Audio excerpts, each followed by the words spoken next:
Portland is a track of unknowns for the Integrity Racing League.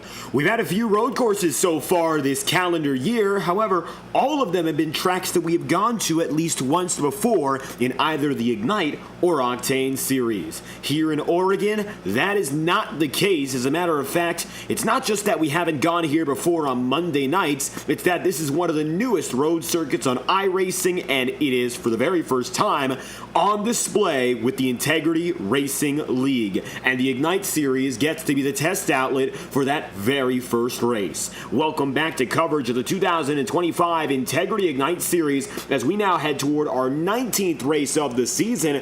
We are here at the virtual Portland International Raceway, and as you can see, a massive venue, and there's a lake right between the 2-mile circuit. It's as big as it comes, and the championship stakes are high. We'll be walking you through all of the playoff picture as 31 drivers are set to race in Oregon today. I'll be your host for tonight's broadcast. I'm David Kreutz, commentating and producing. Drivers are now getting on the move, and some of our road course favorites are already setting times as the rest of the field gets in order. That's Ethan Lane on your screen in the number 6 car. Ethan getting on the move with 7 minutes and 30 seconds remaining as qualifying has only just begun. Drivers are provided 10 minutes of qualifying time when they go racing at a road circuit. So the typical 5 is extended ever so slightly. The session is stretched out, and drivers get a little bit more time to prepare than maybe what you would see otherwise. Oh, Hunter Madalenis going through the grass. It's going to be 1 lap exempted. And number 4 of Casey Shue comes across the line here to set one of the first laps in this qualifying hunt. Justin Morton gets up to the provisional pole position. Morton, a former race winner, Monza, able to get the job done overseas in what was a clutch victory for the 9 crew, in which he came from the back of the field up to the front and didn't pit at any point in that Italian affair. Tonight, the pit stop is going to be necessary for every driver, but Morton already looking strong, and he's got 2 teammates in the top 5 right now. You'll see Matthew Thunhorst take 2nd. Bressi is now 5th. Matthew Thunhorst and Thomas Bressi continue to go at each other for the regular season championship. Those are teammates, and they have been back and forth so close to one another. Unbelievable how tight they have been, but so far it's been the advantage Thunhorst for the last 2 races. Matthew leading by 14 points over Bressi after the 2 were side by side at the line for the checkered in Michigan. Ethan Lane takes it up to the provisional pole. That's the number 6 team getting up to P1. And with the qualifying time of 1:15.068. So he's still got a lot of room left on the table to improve in that GameStop number 6. I don't believe he's going to settle for the lap time you're seeing right now. I think he's going to try to push several tenths quicker on this second and final lap. He's got one more opportunity, as does Justin Morton in the 9 here, so we'll see which of them comes out on top. Morton 2 seconds back to match Ethan's best.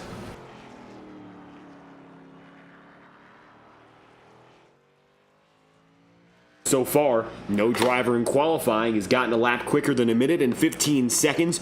Multiple drivers in practice were able to break through that threshold, and so we are expecting to see at least one time in that range this time through. Morton and Lane are the favorites, but Lane has a problem during his final qualifying lap. All eyes on the number 9.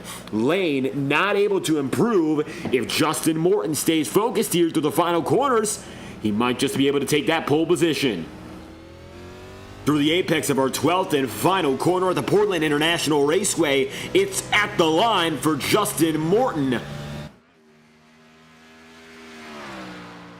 It looks like no improvement. 1:15.47 as he crosses the line. Justin stays 2nd. Matthew Thunhorst, his teammate, remains 3rd. Bressi is 4th. Jared Davis is right there as well. And Jared actually takes P4 away from Thomas Bressi. And Morton with an opportunity there to take the pole. And he only just misses it. Hunter Madalenis, it looks like his qualifying times will both be invalidated, and that's really bad news for a driver we expected to see as a favorite in qualifying. He will be starting at best 23rd place tonight. If more drivers take times, he will start further in the back of the field.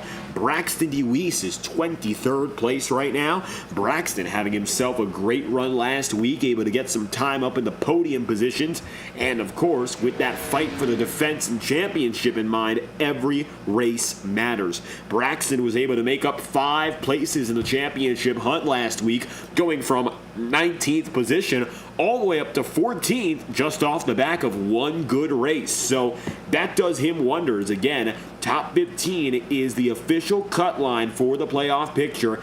Every point within that range matters. DeWeese now finds himself tied for the cut line with Nicholas Ward, so for him, this is another critical race. He needs a good run. He's got a Domination Intimidation Racing teammate in Nick Tarbuck, who is qualified up in P6.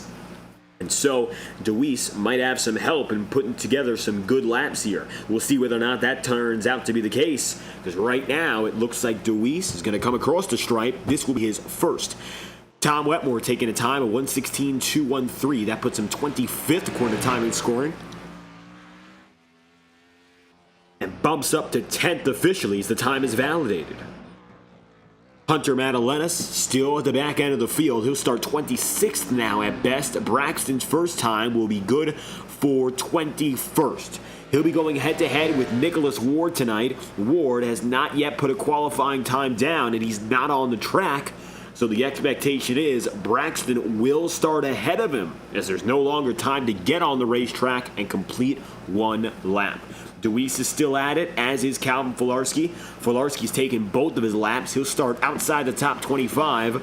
Wetmore still with a chance to put down a heater here.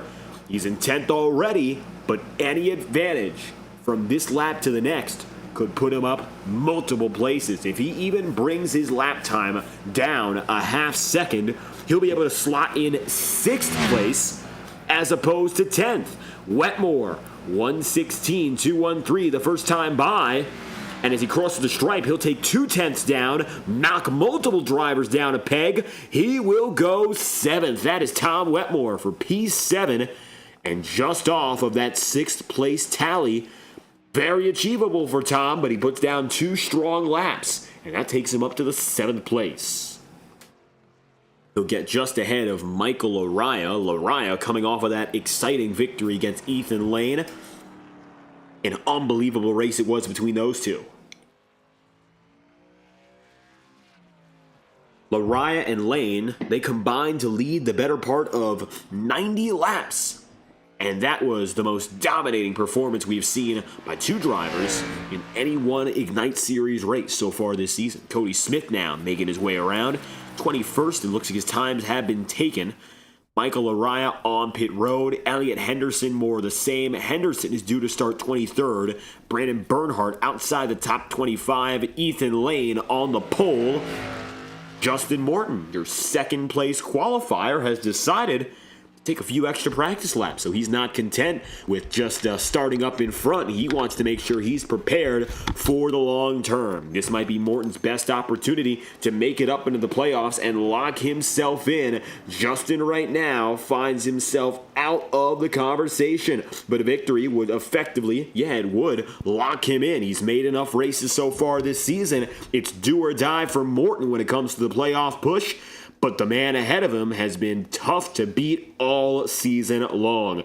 Ethan Lane grabs himself another pole position. The number 6 team is back at the head of the field once again. That is pole position number 5 for the Lane crew as he seeks win number 6 from Portland tonight. He's 4th now in points and only 15 off of Nick Tarbuck to take 3rd.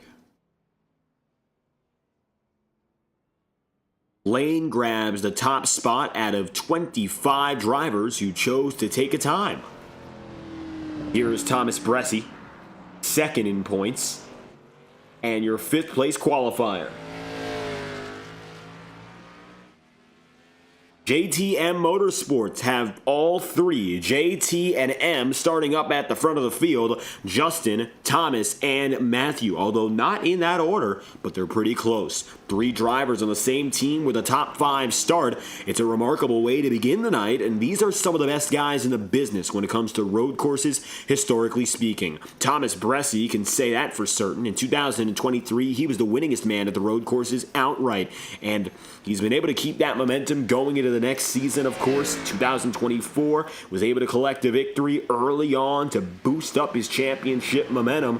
He knows the twists and turns better than almost anyone in this field, but since the second half of 24, he's been slumping at the road circuits. Now, that's not to say he's had a bad season. He has himself a race win, but what used to be an effectively locked up race for this team and JTM as a whole, and the 24 team specifically, it's become a lot more of a hotly contested run because you got guys like Ethan Lane, you got guys like Matt Alenis. Hunter's been able to do a lot behind the wheel in his brief appearances.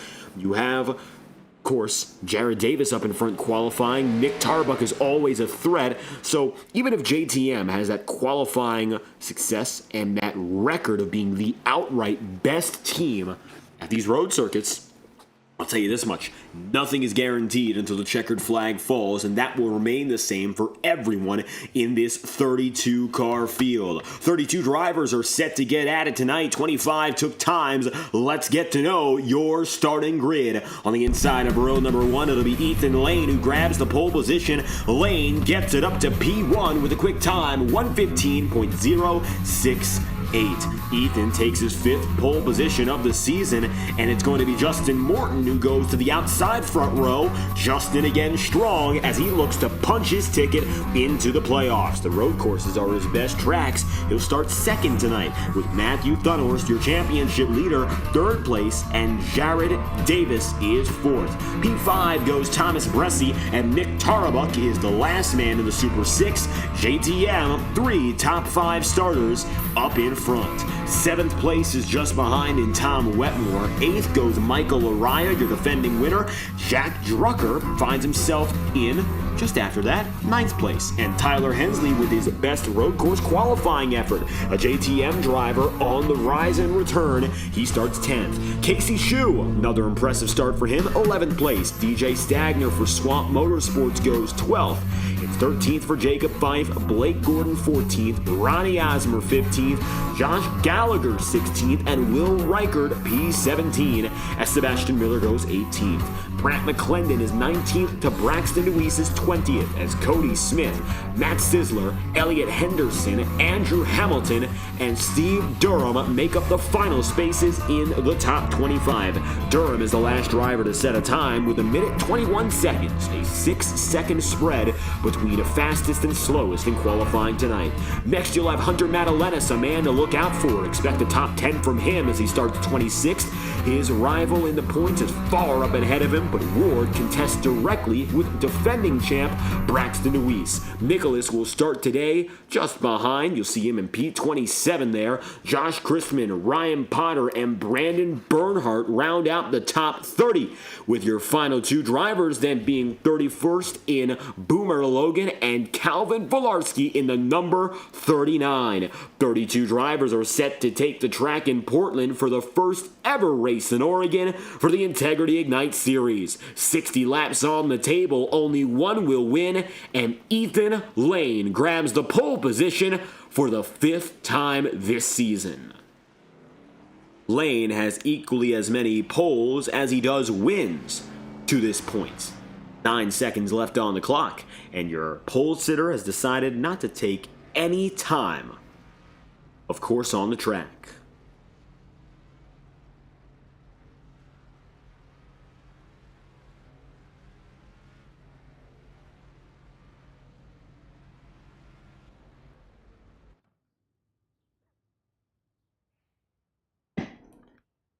Three seconds left, track clearing, and 60 laps from now, we are due to get to work, of course, to begin the job.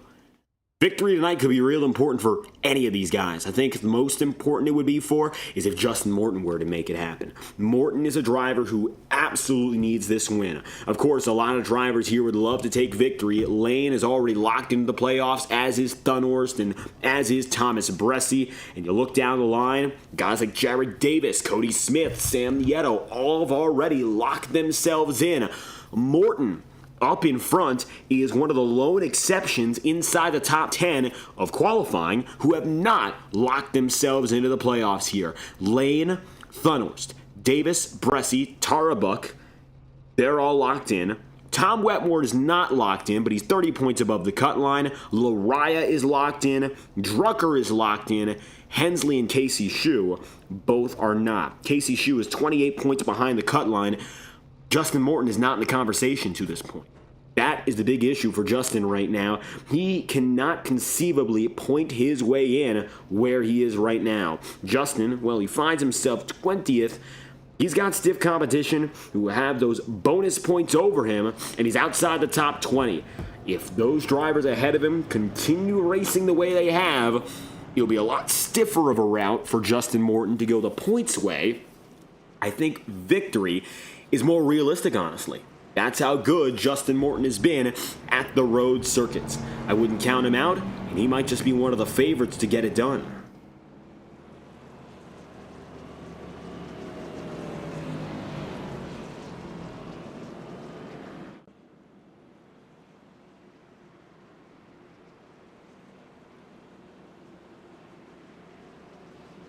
Side by side, going through the 12-turn circuit that, for many viewers in FTN, you might have not seen yet on iRacing. One of the newest updates to the package here, the Portland International Raceway, the Xfinity Series getting quite a few seasons in already at this track, ARCA Menard Series, and of course the regional variants all coming down.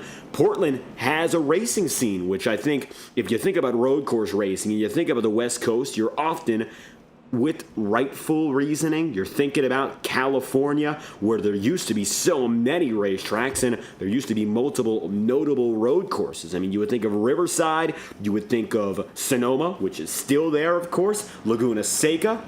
But Portland, this is a staple of Oregon. It's been here now for 64 years. This track opened in June of 1961. The ARCA Menards West Series has gone here as early as 1986, and the Xfinity Series has gone every year consecutively since 2022. So the first time any stock car racing at a national level came here was 39 years ago. This track has racing history, and not just that, you see Indycar on and off since 1984. You've also seen Formula E briefly. They moved here after the New York City circuit shut down. Trans Am Series coming time and again from 1972 to 2010.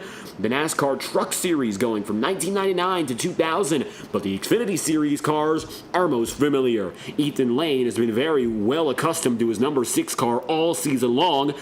Grabs his 5th pole position. He's looking to go back-to-back of the road circuits and take another one after late-stage dominance in Watkins Glen. Across the country, more than 3,000 miles away, Lane looks for the exact same outcome. Drivers grab a gear and get to business. Welcome for the first time to the Portland International Raceway. We are under green for the Beaver State Grand Prix. It'll be Lane that leads them in. The field goes in following.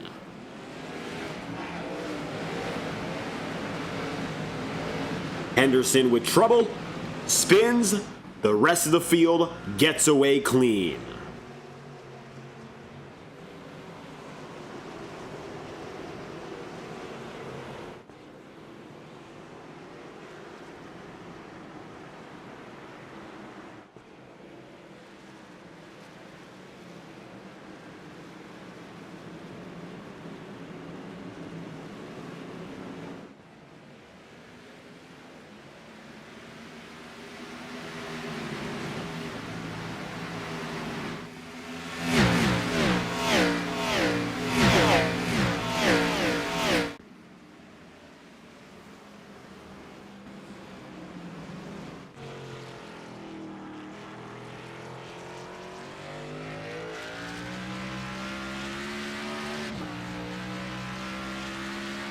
To the line for lap 1, It'll be Ethan Lane who gets it up to the head of the field. Of course, qualifying, having that advantage as pole sitter.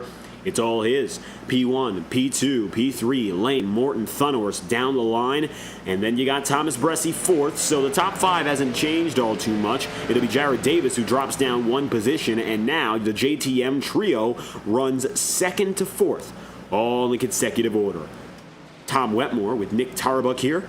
That'll be seventh place Tarbuck and Wetmore in P6. So just outside the top five, Jared Davis will be the first target for both of those drivers. We'll see if they can make any moves. Only one issue we saw on that first lap, it was Elliott Henderson. He's now catching up to Calvin Filarski, so it looks like he's not completely out of the race. He just now, goes to the outside. And continued handling problems for the Henderson crew. Elliott puts it back into work. Lane, Morton, Thunhorst, 1, 2, 3, with Bressi in fourth, Jared Davis fifth, and Tom Wetmore P6. So, they're all going to run in line now, and let's see what happens here with strategy opening up and see if the aggression level begins to rise quickly or if instead we'll see drivers play a more patient approach early on. Morton is behind by 36 hundredths of a second. The gap is unchanged across the first two laps.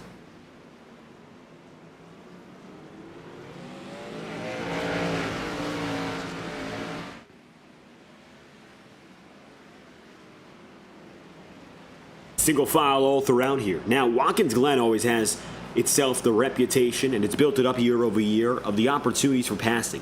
It's almost considered the super speedway of road courses with how quick it is and how aggressive drivers can be with little to no harm if they know how to do it correctly. Portland, maybe not the same case. Sonoma, Watkins Glen, both well known for elevation, but you'll see this is a rather flat circuit compared to all the road courses that we've been to before. Maybe it would be most comparable if you go down a line of road courses we've been to perhaps the shorter circuit of the Americas circuit, but the major incline through turn one, even still, that existed.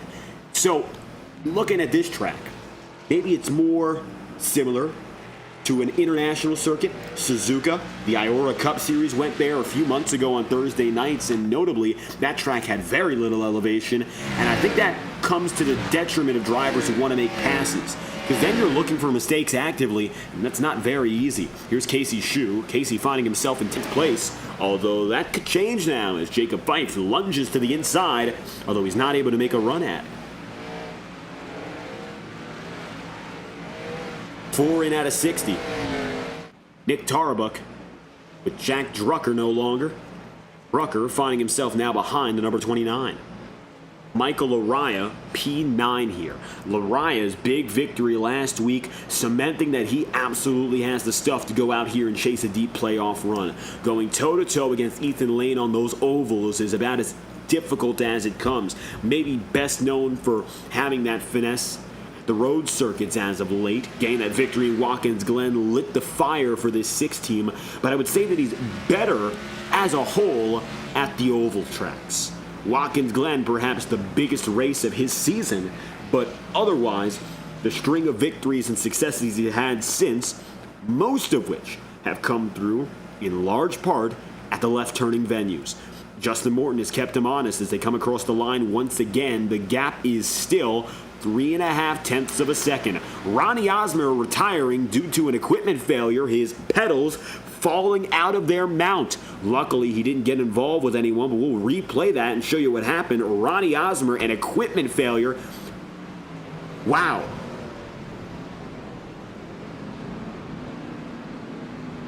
And he spins right out. Luckily, nobody else is caught in it.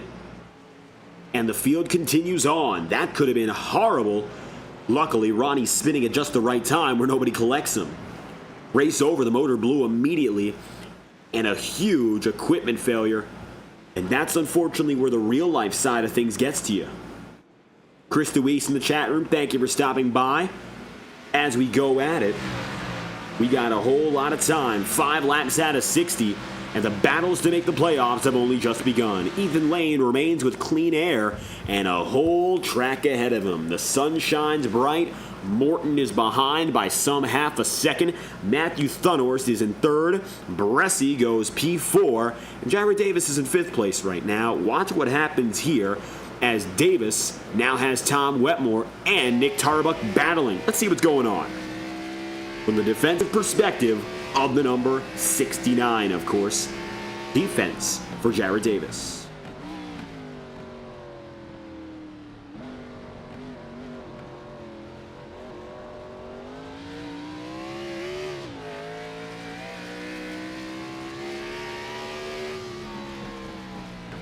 Tom qualifying in 7th, getting up to 6th. Opposite route for Nick Tarbuck, who's gone 6-7 so far in this race. He's dropped a position and finds himself now about 5 seconds off leader lane.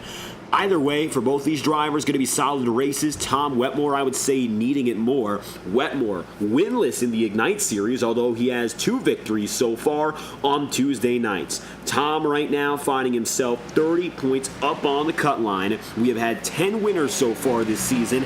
If we are to have an 11th, that'll be another spot taken away. And if that is to happen, Tom would be right on the bubble, 30 points up on Braxton DeWeese. A new race winner would put both the number 1 and the number 69 in jeopardy, and it would also not do many favors for Nick Tarbuck, but Nick is 147 points above the cut line. It is almost impossible now for him to miss the playoffs because he is more than 2 races above the cut line, and we will only have 2 races to go from this point onward. So Nick doesn't have to worry. Tom Wetmore, maybe. And for Wetmore, the worrying thing would be the number 9 of Justin Morton. Justin winning tonight would bring everyone down a peg.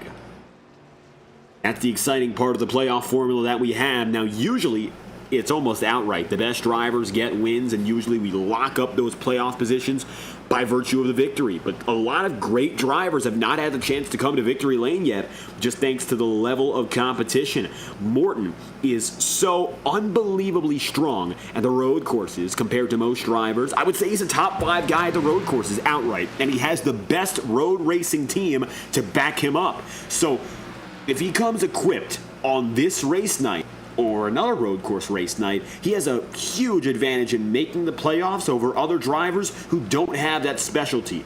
Thunhorst leads his championship rival Thomas Bressie.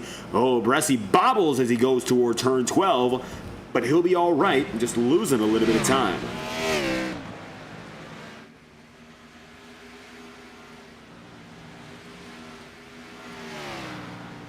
Bressie maintains, and it's a gap of about 2.5 seconds between JTM's Morton and Thomas Bressie.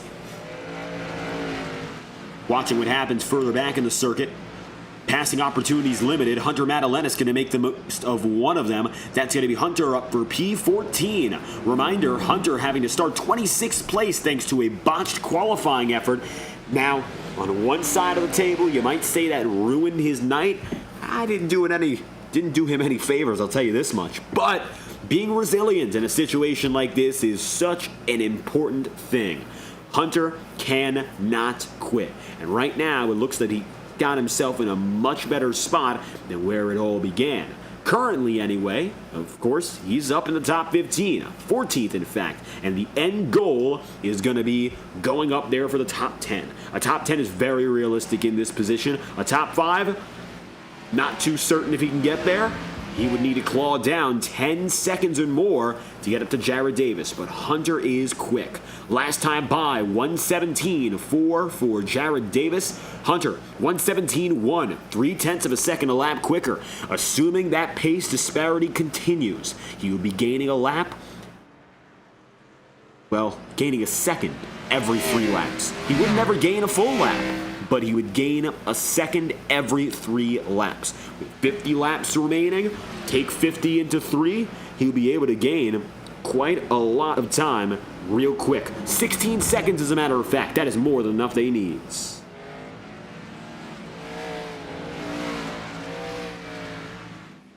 Nine laps out of 60. Morton and Lane are still there.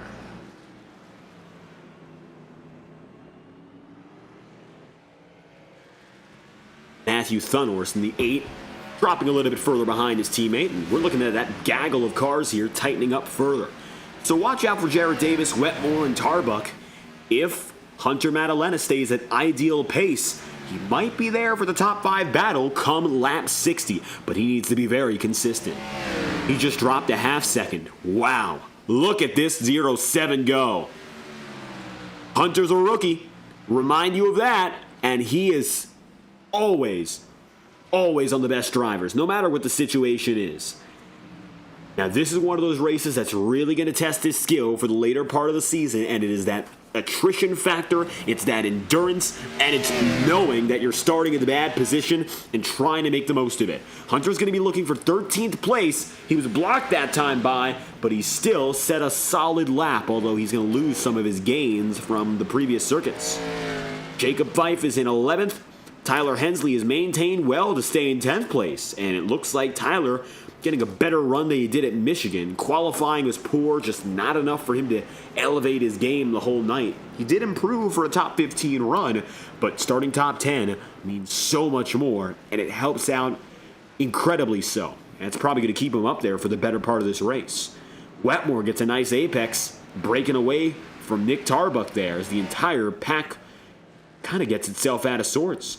Cody Smith has gotten away from Hunter Madalenas, and Hunter making a mistake as he gets caught up to now by Blake Gordon.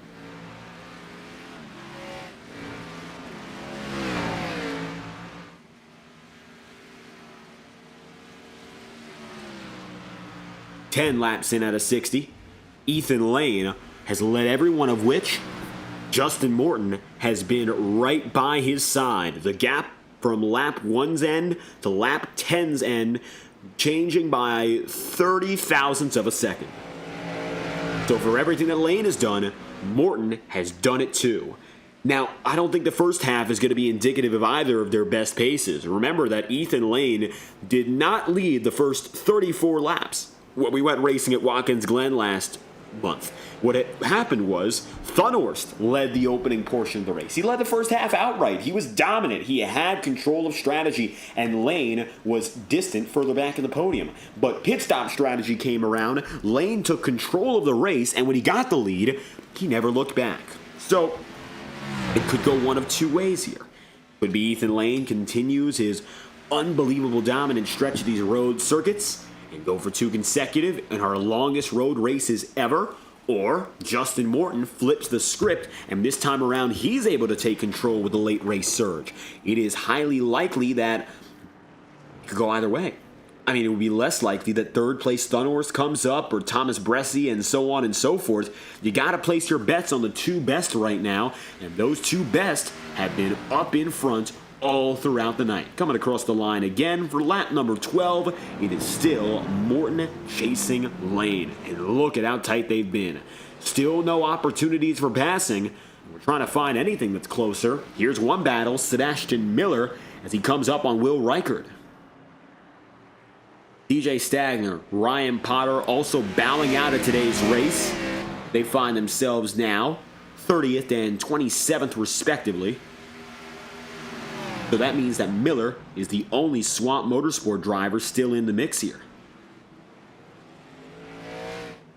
Seb Miller qualified 18th. He's down 1 spot so far on the night. Looking to claim at least 1 back with the number 67 of Will Reichard right ahead of him. Reichard bobbling and heading to the outside. Almost getting himself clipping through the grass again. Still, nothing's come of it. Most intervals are a bit larger than what you've seen. I mean, Michael Laraya, number 44 here, he's got a few tenths on Tyler Hensley. Hensley has not let up, but it looks like it's even closer between Tom Wetmore and Nick Tarbuck. Through turn 12, Wetmore stays just ahead, only to go wide. And barely hanging on to control, Tom Wetmore goes through a pit exit just to keep it straight. Tarbuck into turn 1.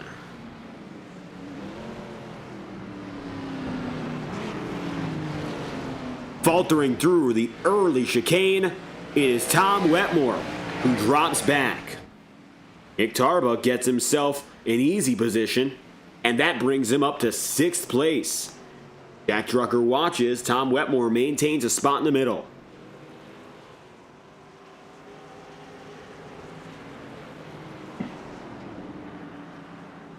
"13 laps in out of 60.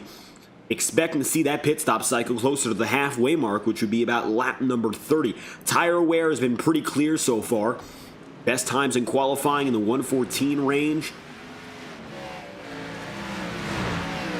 And for Jack Drucker, his best lap time in the race was a 1:16.6. He's down to a 1:18.3, which means that he's lost 2 seconds worth of pace over the first quarter of this event.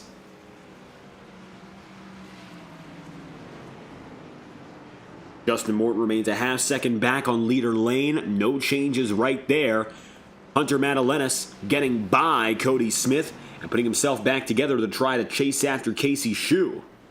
We'll see what happens there. Drucker still looking as Tom Wetmore hasn't gotten himself where he needs to be.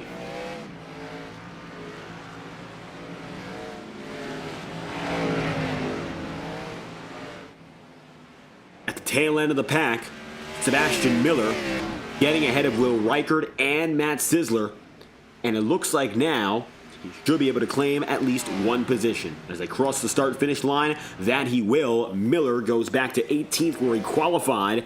As you look at the back half, 25 drivers on the lead lap, last of which is Boomer Logan currently. Lane is coming up, and you might see lap traffic play a role as Justin Morton tightens himself up to the back end of the number 6.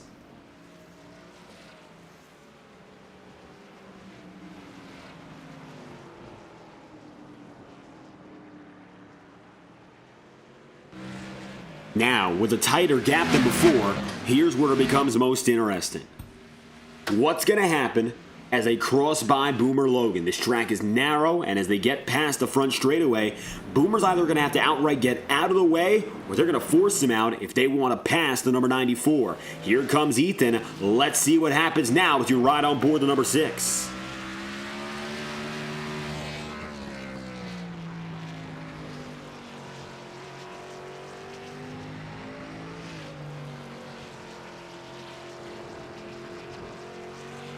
Boomer is now within 2 seconds of being caught up to. Justin Morton has tightened himself up to within 3 car lengths.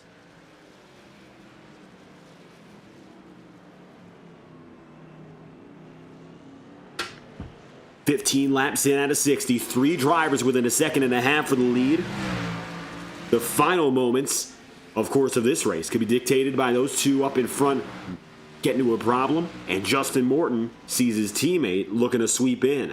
Matthew Thunhorst, third on the docket, a second and a half back. Morton and Lane right there. Boomer Logan to the outside of 12. Lane gets away with no problem, and here comes Morton with him.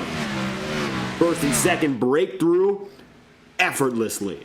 You'll have Justin Morton watching behind as teammate Thunhorst tries to do the same. He'll dive quickly to the inside. Boomer Logan's going to let by. No changes up in front. The longest train on the racetrack. Tom Wetmore, Jack Drucker, Michael Araya. Oh, it could change up here, though. Drucker sliding in to the inside. Looks like he wasn't able to save himself from getting a little bit out of control, but he does maintain position.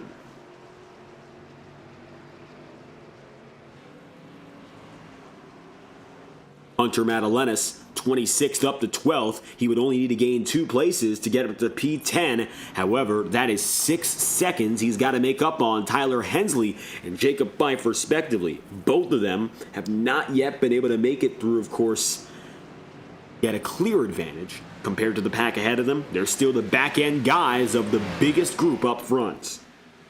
Wetmore in 7th continues to lead them. Drucker watches with Laraya. He'll have to keep a good watch on that 99 crew, of course, further behind. But the 44 is all the focus here. That's Laraya. The 5 of Hensley, the 36 of Fife. And Fife is the final driver knocking on the door of that top 10. Side by side now between Laraya and Drucker. Jack ends up squirrely. Michael ends up barreling down to the inside. And that is for 8th. Michael Araya takes P8.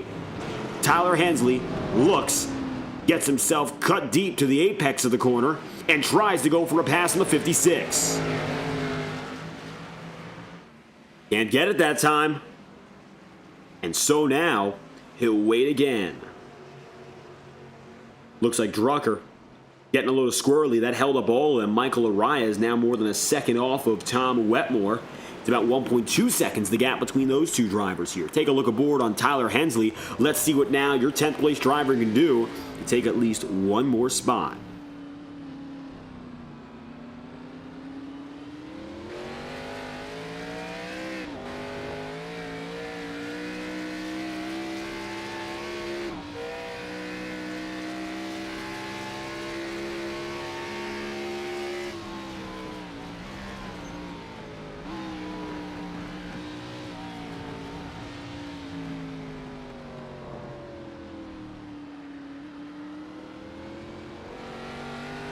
Now broken up into 2 packs of 2.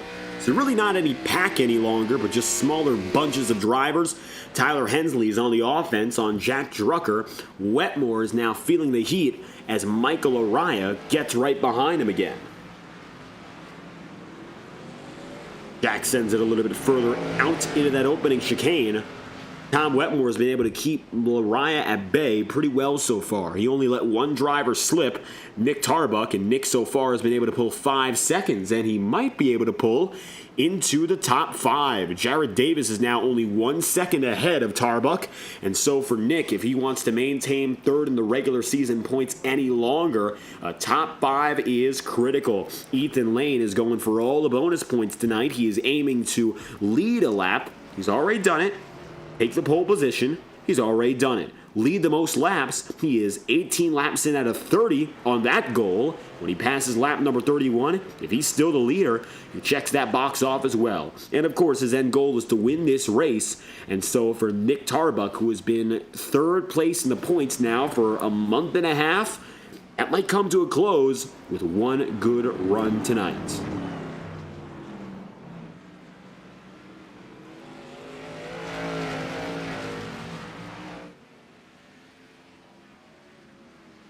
Top 3 within 2.5 seconds now. Thunhorst ever so slightly dropping back. 19 laps in. Watching now as one driver drops in Blake Gordon, number 13 team. Looks like nobody else around him for the time being. A little bit of a shuffle in the lineup. The back half of the field more the same. Brant McClendon gets by Will Reichard. Brant looking to make a move across the stripe. Matt Sizzler to P18. Sebastian Miller now above his qualifying position for the first time all day.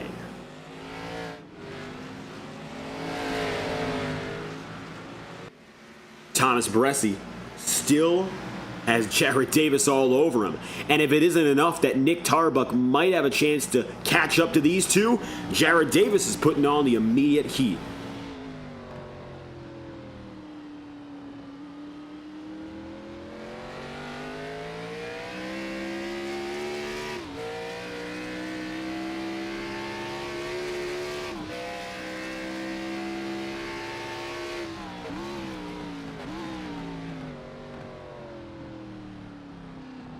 One, two, three, and a little bit of 4. There's the lapper of Steve Durham, who's now right behind this group. Durham in the number 21, now 1 lap down. Now to this point, as you take a look at our pit lap standings, drivers have not gone into pit road. The only ones that have retired, so Durham put 1 lap down on pace. Same goes now for Andrew Hamilton. Hamilton finding himself the newest driver, 1 down. Josh Gallagher is now the final driver off the lead lap.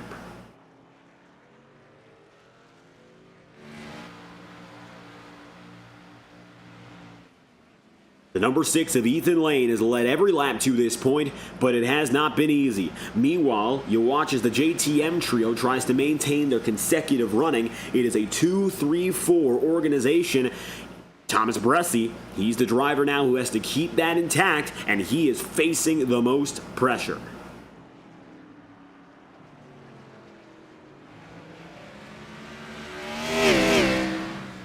"30 seconds back, Casey Shue. 33 back, Blake Gordon. Braxton Deweese, 36 and a 6/10 extra. He's gone 20th to 16th on the night, ahead of Nicholas Ward. That's the big goal for this number 1 crew. He and the 97 are going to be going toe-to-toe, and Nicholas right now is 3 laps down in 27th place, 10-spot disparity.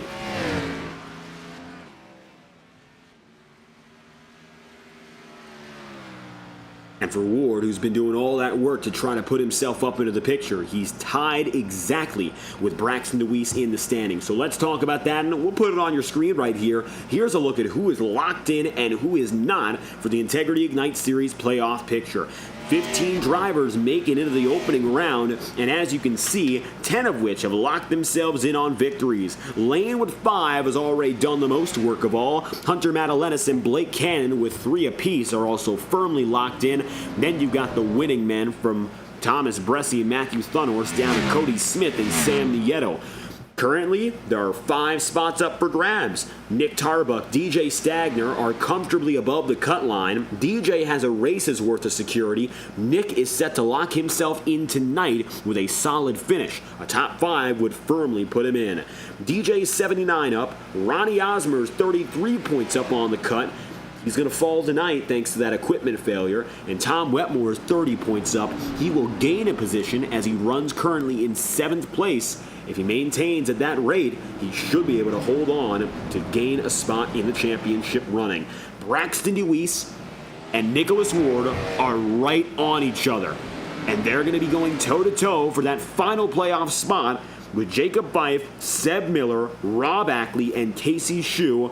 All the guys in the top 20 have a fair chance at going at it. They're the ones to watch. Right now, your top 15, that's how it is coming in. It's definitely going to be different coming out. Take a look at this. Hunter Madalenis getting right up to Tom Wetmore. Tom has dropped down several spots, as we mentioned him in 7th. Now he's down to P12. Wetmore wiggled out of the way, and the 0-7 of Hunter Madalenis gets by. Jacob Fife, 13th up to P11. He's going to get right through for 10th now. Rucker stays where he is, as does Tyler Hensley. Hensley's now furthest out of the controversy in breaking away. Jacob Fife, right where he needs to be, finally getting up in the top 10 for Wetmore. Bad news, but again, he's still outpacing Ronnie Osmer, so tonight should still come off as a net positive for the team, regardless of where they finish. Now the goal is to get back in the top 10. Madalenis has shown us something. He can take the top 10, tries to get to the inside of Fife, can't get there. The exit off the corner, not nearly strong enough through the opening chicane.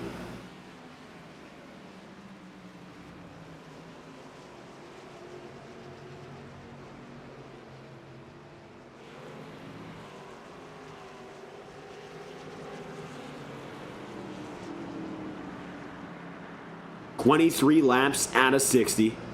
So the halfway marker is lap 30. Based on what we've seen beforehand, Watkins Glen giving us an indicator drivers can go beyond the halfway point if they choose to. Now, that's at the discretion of the driver. Most often going in right around the middle is the best way to go at it. Ethan Lane decided to go for a long first run, and that's how he won at the Glen last month. Here we have it, though. Madalenis getting some fierce defense from Jacob Fife. Jacob is not letting him into the fold easy, but he will find his way around through turn 12 and coming out rapidly. Madalenis with a surge of momentum. And for the first time all night long, your 26th place qualifier is in the top 10. Madalenis continues to work the field only for contact. He'll have the apex through the chicane, and that'll be the advantage he needs. Andrew Hamilton slides out of the way. That's the lapper in the 16. And wow, Madalenis had to claw for that. And in 24 laps, he's made up 16 positions, the most of anyone on the racetrack. And he is the only driver not to qualify inside the top 10 that is currently racing there. That is unbelievable. 26th place, mind you, and he's ahead of every driver who qualified ahead of him until the top 10. Nobody who qualified 11th on down is ahead of Hunter Madalenis. And it just goes to show the raw pace will always overcome in the right circumstance. And he was able to build himself back up, not take it as an immediate problem. Or he was a problem, of course, but he didn't let it become the end of the world to start so far behind. Hunter is now where he needs to be. Top 10, looking to continue making gains.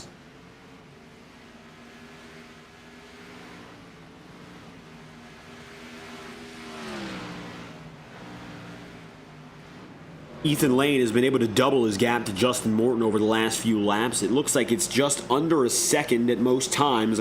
Justin has still not been able to put one offensive move on him. He hasn't really actually gone for a pass. He's kept close. The pace between them is ridiculously similar, but it hasn't been any advantage for the number 9 team. It's been the 6 all race long, and I think that's most likely the way it's going to stay for the remainder of the night. If Ethan Lane just continues to take these laps as he has and just hit his marks, I would be very surprised if there was much of a difference. Currently, it looks like Lane is about as strong as he's been. The last few laps running low 118s, definitely slower than what we saw of him to begin this race, and that's without question. But overall, the tire wear has only really gotten to him in the last few laps, in which he has just put down his slowest race of the race lap. A 118.4. He's only gone to the 118.4 range on one lap prior. That was lap number 23.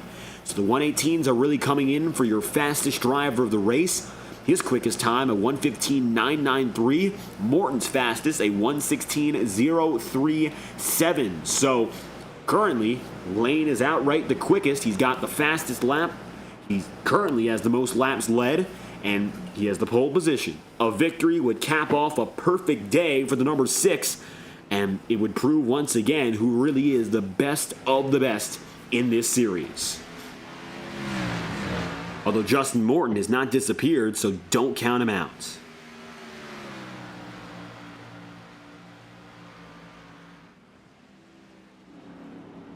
Hunter now up to 9th place as he gets by Jack Drucker. So Drucker falls back, and Hunter is now in the single digits ahead of 2 top 10 qualifiers in both Jack Drucker and Tom Wetmore.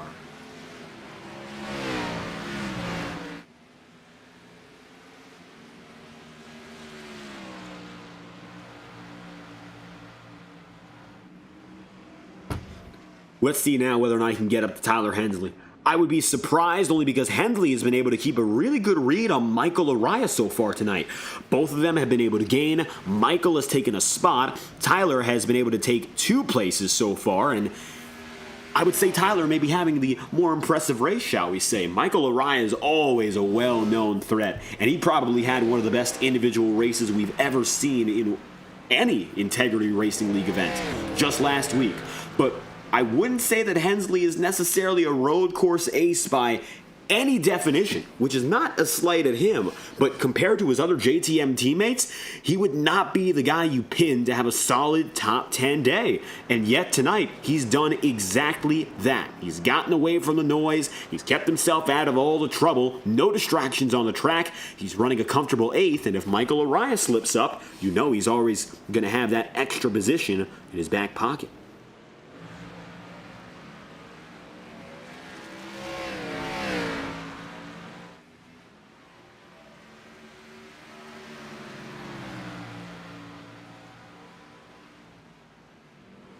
Take a look on board now with the number 5 and watch how he goes through the sequence of corners following Michael Araya. The chasing man with some dirty air might be doing it a little bit differently from Araya in the 44.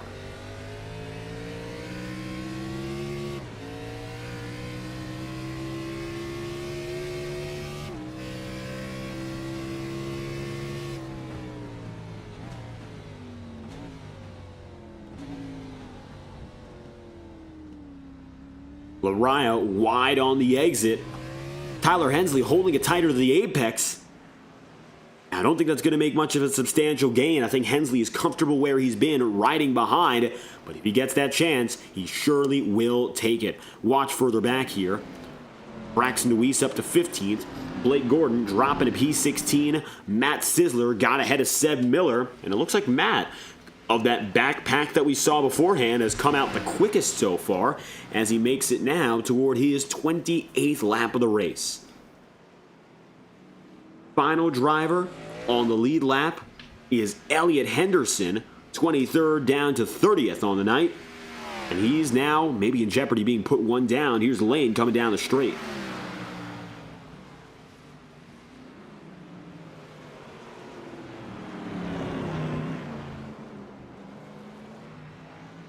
Morton is right there, and that's about as close as it's gotten within a car length.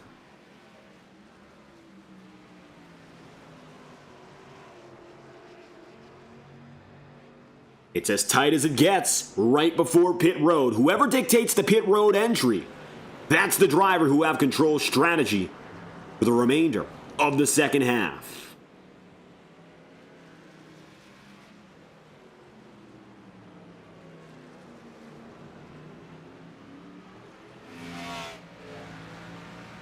Take a look behind for Lane now. This might be the most pressure he's faced all race.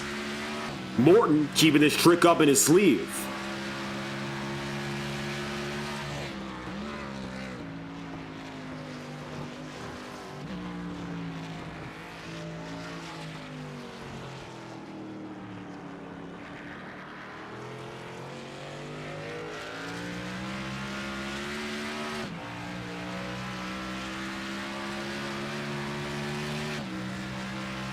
Coming across the line for lap number 30, Lane and Morton locked tight.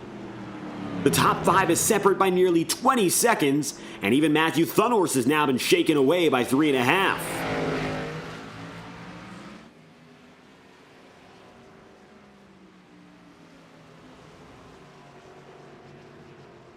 Halfway through, Lane, Morton, right alongside each other.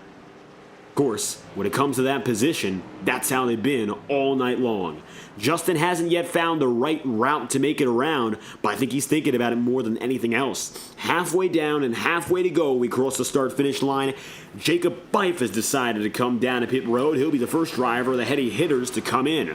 Brandon Bernhardt, Brent McClendon also on pit road as well. Now begin to watch and see who decides to make their move. Because it looks like all of a sudden, we've got takers for the first time all race.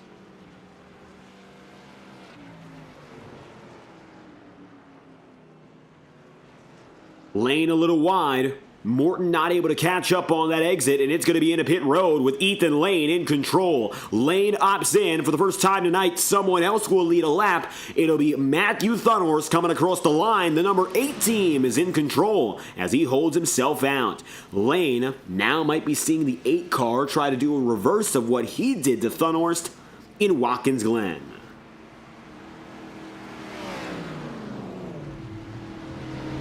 Lane, Morton. P1, P2. Most important runoff of pit road of the night. Brent McClendon now going to be on the way. Both drivers on the jacks taking 4 tires as Hunter Madalenas also enters, as does Jack Drucker. Lane gets out first. They'll be side by side with Will Reichard, but it's clear Ethan has the car length advantage. And with 30 laps to go, that's the way they cruise right out. Matthew Thunhorst finding himself leading the way. Davis second, Bressie third, Lariah fourth, and Tyler Hensley P5. That's the way they roll with 30 laps remaining. Matthew Thunhorse leading his first lap in what could be his only of the night. Let's see how good he is working this strategy.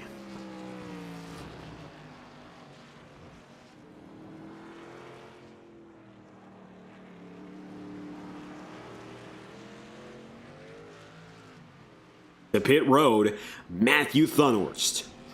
He'll come in alone. Josh Gallagher making his way out. He's a lapper for the time being, and it looks like he's going to get one back.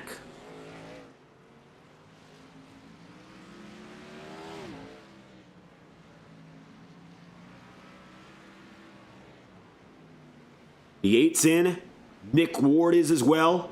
Ethan Lane is on the way as Thomas Bressie in the 24 decides to take his first lap as leader. Michael Orion now in second right behind him.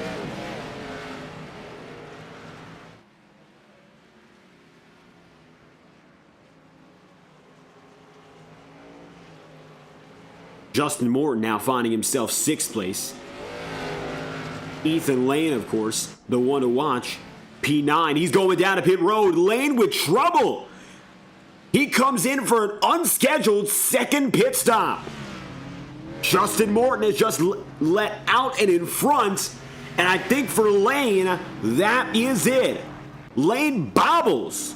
Now, I'm not sure why, but take a look again. We're rewinding the lap, and I think Ethan Lane gets booked either for a pit road violation, and it must have been the entry because the exit was too slow for any violation. Ethan Lane's back on the way. A second pit stop. Wow. Ethan is now out of winning contention. Justin Morton might just deliver the biggest shakeup this league has seen all year long.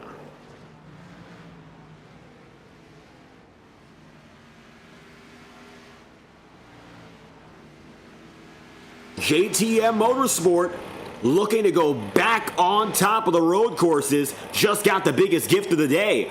And I believe that's going to come down to a pit road mess up on the entry or through service itself. Thomas Bressi, Michael Araya currently 1st and 2nd.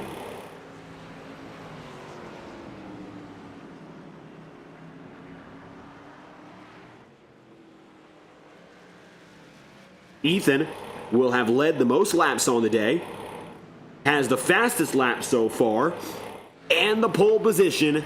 It is highly unlikely now that he wins.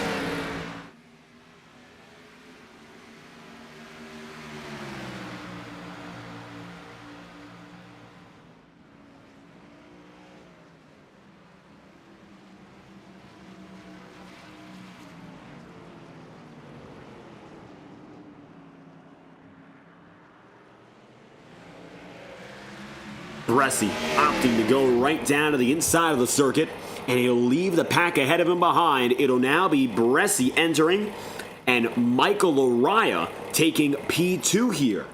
Michael, of course, watching and waiting to see what happens now with Nicholas Ward and Sebastian Miller, another driver getting his time up in front. Second straight week that Araya has led at least one lap. 27 laps to go. Araya getting it up here, but the pit stop cycle is very clearly in one man's favor. That is Justin Morton. I cannot believe it. For Ethan Lane, it looked like he would have had a real fair shot to come out and win this one.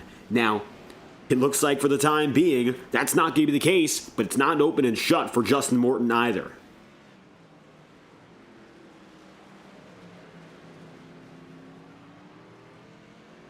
.27 to go. Araya leading. Morton will take P2, and it looks like he's going to get himself up to the race lead, and it'll be Morton and Thunhorst 1-2. So we could see a 1-2 finish for those JTM guys. Thomas Bressi trying to pull it back together to make it a 1-2-3 run.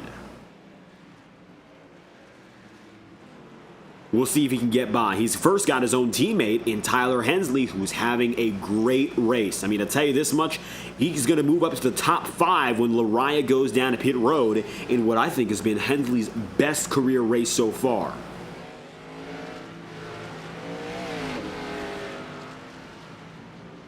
Michael Araya, 26 to go, looking to go for the longest stretch any driver has put down, and this is the overcut of overcuts.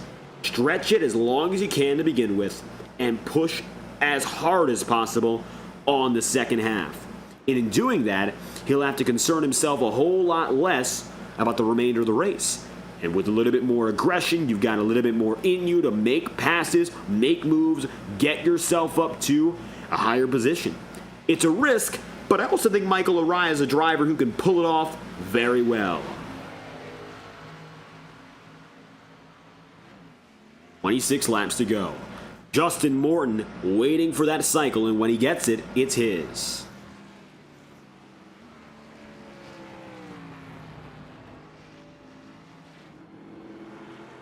Jared Davis also finding himself in the podium. A quiet race for Jared so far, and I would say he's really blended into the background of this one, and you would have thought he faded out, but instead, it looks like he's due to qualify. Of course, he qualified 4th. He's due to put himself up one position on where he started. He will go 4th to 3rd on the day if all works out well for the 19, and he is out of the picture, at least for the race lead, but he's run comfortably so far on his own. Take a look aboard the 19 of Davis, and for the first time, we'll take a look with the all-black Chevrolet Camaro.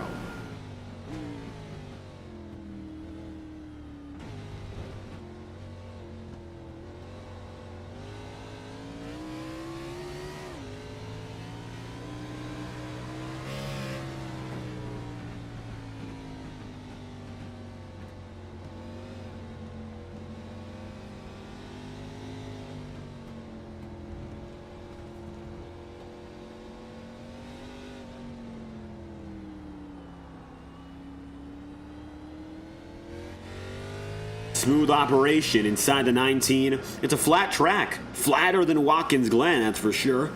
I mean, same goes for Sonoma. And more, of course, Circuit of the Americas. And he'll make his way around again.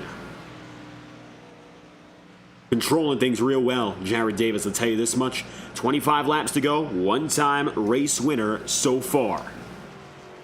He's looking for his second. He's playoff locked regardless. Lariah stays on the circuit.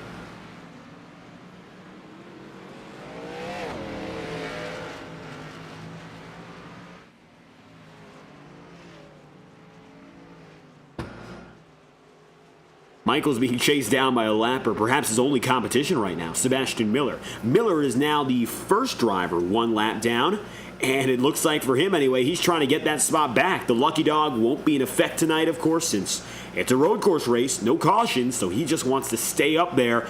But Justin Morton would like to take the race lead before Lariah even cycles in.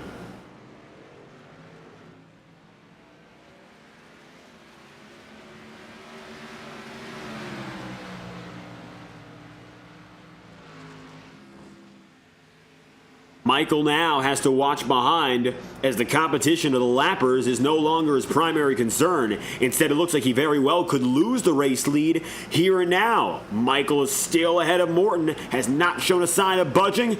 Well, he'll have to. Michael Lariah to pit road with 24 laps remaining. Justin Morton cycles up and ahead. Morton Magic is back in the Ignite Series. Wow.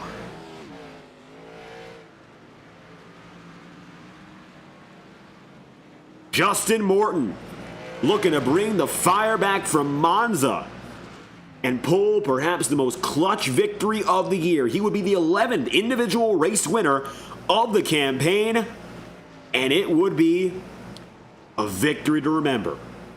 Morton already has that one checkered flag in his back pocket. He knows he can do it, but I think with the, we got Andrew Hamilton going around. Hamilton in number 16 having trouble. And it looks like some control issues for your 26th, or rather 22nd place driver. He's one lap down. We're going to take a rewind with him and figure out what happened. Michael Lariah is going to cycle outside of the top 10, and it looks like he's 11th to Ethan Lane's 10th.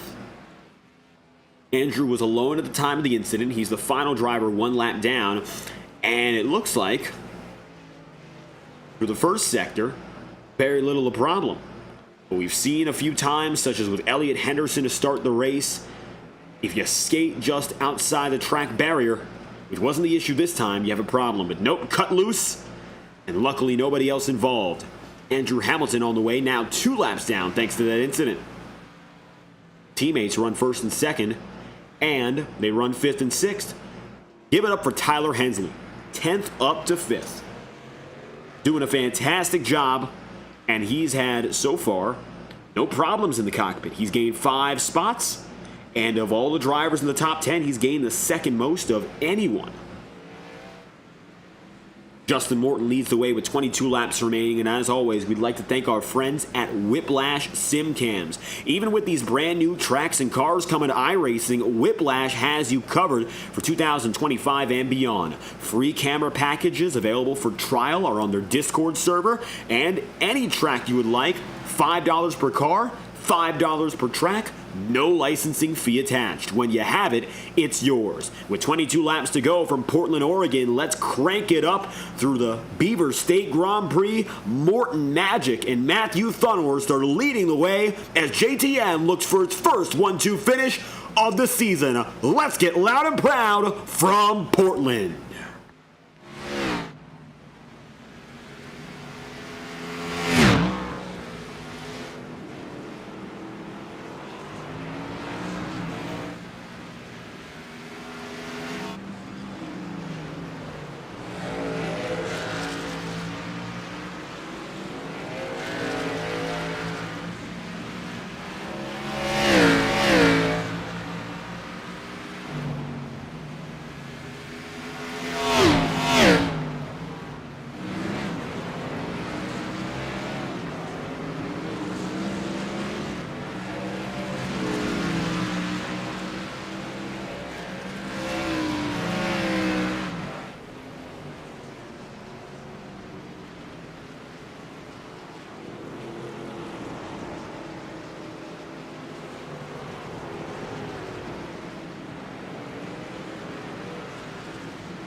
Justin Morton hangs on to that race lead, and I cannot believe it. Ethan Lane on the verge of what looked like it would be a redemption victory from last week where Michael Lariah just got the better of him. No longer the case. He is still ahead of Lariah. Michael has not yet been able to get past him. But even still, it looks like now the number 6 team is going to have to settle for a top 10 and a far cry from what could have been victory lane.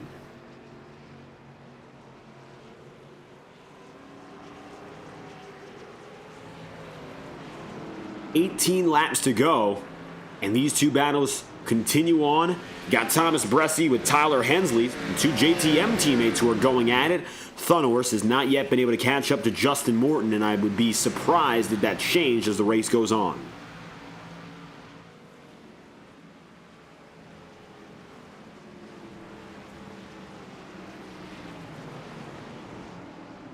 Lappers ahead, Durham, Henderson alike. Ethan Lane and Michael Lariah still locked tight to one another. Tom Wetmore in the number 69 here, watching Jack Drucker. Drucker runs in 12th place no longer. He got by Wetmore. It's P11. Cody Smith is 13th. Braxton DeWeese making up an overall another spot. He'll go 20th to 14th, gaining 6 spots on the day. Blake Gordon, 11th. Well, he was at his highest. He's now 15th place from a qualifying placement of 14th. Casey Shue, 11th to 16th, is the final driver on the lead lap for the time being. That could change as he's a minute and 3 seconds back, which could put him at jeopardy, being put one more down.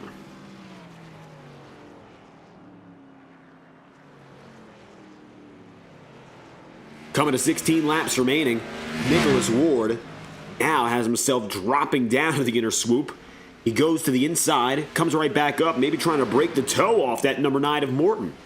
I don't know if that's going to make much of a difference now. Justin is right there, and if he ends up getting any closer, well, I think it's going to be a pretty quick pass, quick and simple for the Justin Morton crew. Morton and Thunhorst on their way to what could be a teammate 1-2 finish, and this would lock Morton into the playoffs and would extend Thunhorst's regular season championship lead. Matthew still leads that championship quest by 14 points. That's all it's come down to. He was able to gain 6 points off of last week's race against Thomas Bressie. The two came to the line 7 thousandths of a second apart. Matthew just barely gained the better of Thomas. They spent the entire 110-lap race battling each other. They were their main competitors on the racetrack. They were right with each other, and it really looked like neither of them were going to get away, and that's really how it was. It was just barely Thunhorst who got the better, and now with Thomas Bressie a little bit further behind than I think he would like to be, he's going to drop a few more points, and he will find himself now 20 points back, if not more than that.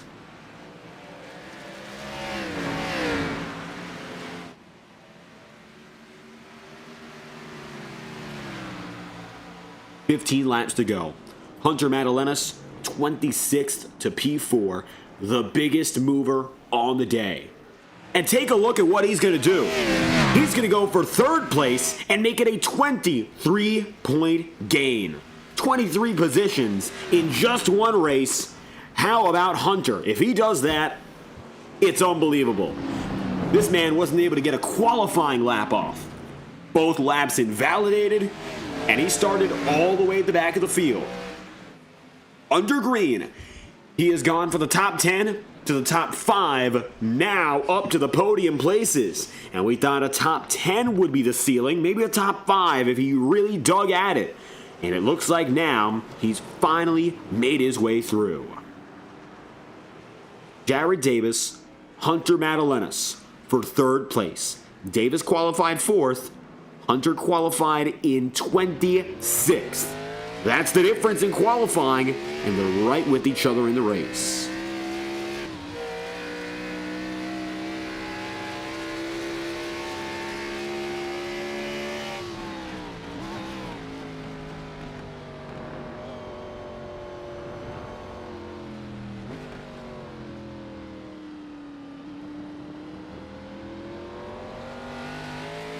Out of turn 12 once again, Hunter Madalena skates high. Jared Davis with a little bit more control there. Even if Hunter doesn't get this position, which I would be doubtful of, honestly, it's still... Oh, we got Andrew Hamilton again down the front straightaway. That could have been real bad. He skates out of control, but luckily nobody else gets up to him there. He slid out of 12, and it looks like he'll continue on. Oh, that could have been really bad, though, for the number 16 team. That is Andrew Hamilton, who finds himself in another incident. We will take a look back and try to show you what just happened there. With Hamilton in the number 16, as it looks like trouble for the sliding number 16 car.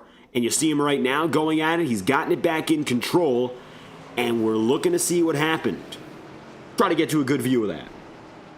Happening right at the end of the lap, which means it was caught in between two scoring cycles. Jacob Fife right alongside with Michael Araya here, and we're looking to figure out what exactly that was for Hamilton.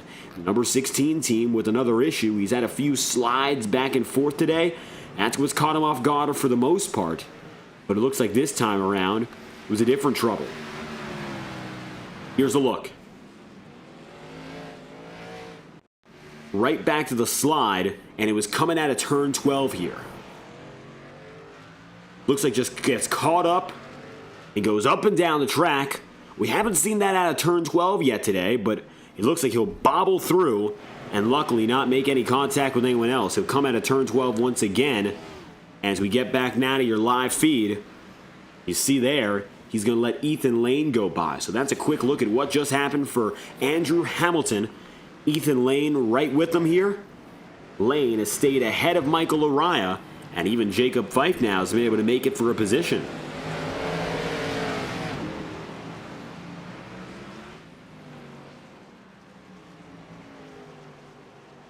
Justin Morton maintains up and ahead.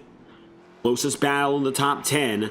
He's still for 9th and 10th here. Watch what happens as Araya gets to the inside of Jacob Fife. He'll take that spot right back around the outside of a corner. A little bit harder to keep a spot or go for a pass. Michael Araya, regardless, tries to stay with it.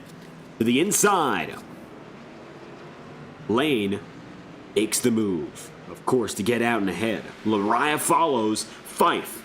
In this case, anyway, he's going to lose the spots and take it back to P10.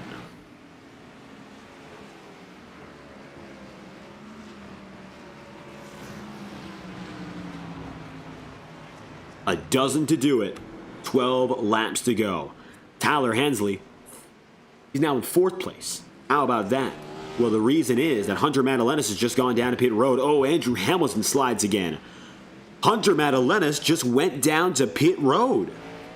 What just happened? And we're taking a full lap replay on this one because Hunter, bobbles way high. And it looks like the 07 team comes to an abrupt stop. Race over. From 26th to as high as 4th, Hunter Madalenas bows out. I don't think that was because he missed the first turn. I think something else must have happened to back him out so quickly. But nevertheless, race over for Hunter as he takes it off the track abruptly and gets out of everyone's way. Tyler Hensley now sits in 4th. Jared Davis is in comfortably 3rd place. Tyler only one spot away from what could be his first career podium finish in the Integrity Ignite Series. And if Jared Davis wasn't in this picture, you would have a 1, 2, 3, 4 finish for JTM Motorsport. It is only now Davis, the man in the middle of all that. And you see him right here, skating right through the opening section. That quick chicane drive hasn't given him too many problems. Here's Michael Araya getting away from Jacob Fife. Fife now finding himself with the lapper of Will Reichard. 15 on the lead lap, the last of which is Casey Shue. Morton, he is within the same sector now, within about 10 seconds of putting Casey Shue one down.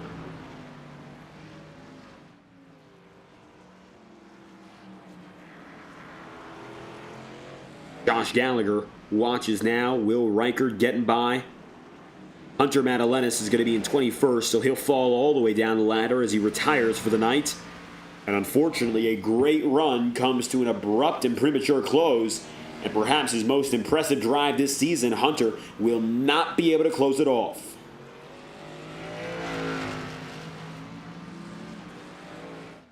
Ten laps to go. With Hunter backing out, that'll promote Tom Wetmore back inside the top 10. So Wetmore 7th to 10th on the day. He's dropped 3, and it looks like he's going to pull it back into the top 10 as he chases after one more spot. At the very minimum, it'll be most likely that the man he's chasing is Jacob Fife. Gap between he and Fife is 6 seconds right now. We'll see if Tom has any more speed left.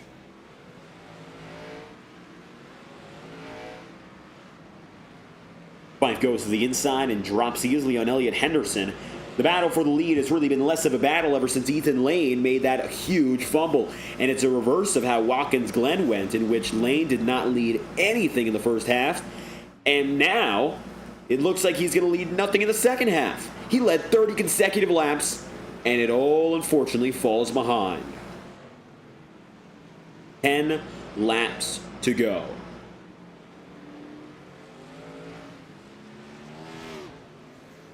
Aiken at 9 next time around. Justin Morton is exactly where he needs to be. Full control, clean air, and he has been delicate with this number 9 car, and the precision is immense.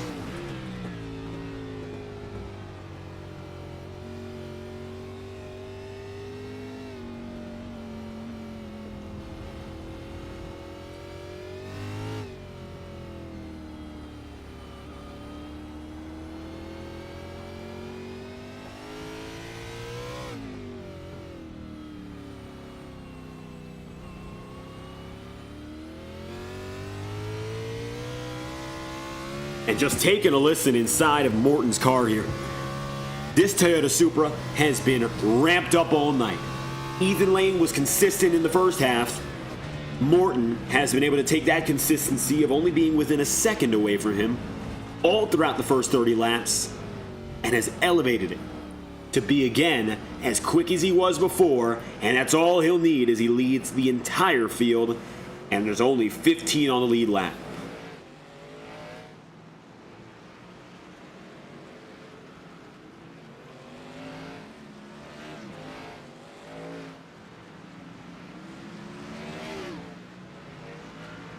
Eight laps to go. The 8 car of Thunhorse is set to extend its championship lead. It'll be Matthew again holding the championship lead for the 3rd straight race now. That's the most consecutive races he's held it all season long.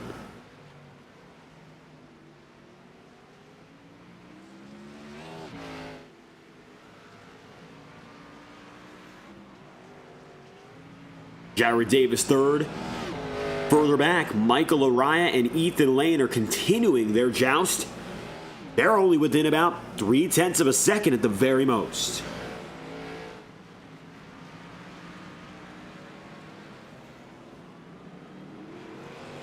A little bit of a stretch out through the opening chicane. Larias had to get back from a several second deficit with Jacob Fife. He pulls back through Fife, gets away from the lappers, and it's shades of last week.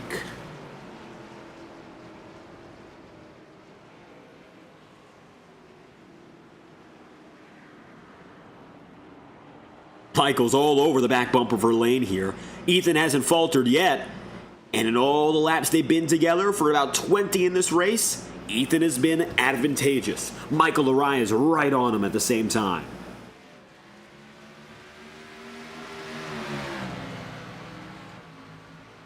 Last week, it was Laria's edge for victory.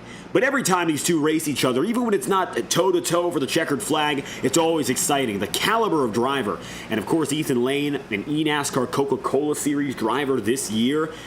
Michael Araya might not have that same level of notoriety in the sim racing scene, but he is far from an unknown threat. If you're on the racetrack with him, you gotta give him not only, of course, respect, because every driver here gives a fair load of respect to one another, but you gotta keep him in mind, because he's never going to bow out easy. To the inside goes Lane. The outside of the chicane goes Lariah. Michael sticks it deep, and he'll get a better run out of the corner. Only 12 turns. Those chicanes making up for a 2-turn bend back and forth. The risky call. Michael doesn't get the better of it, but he sure tried.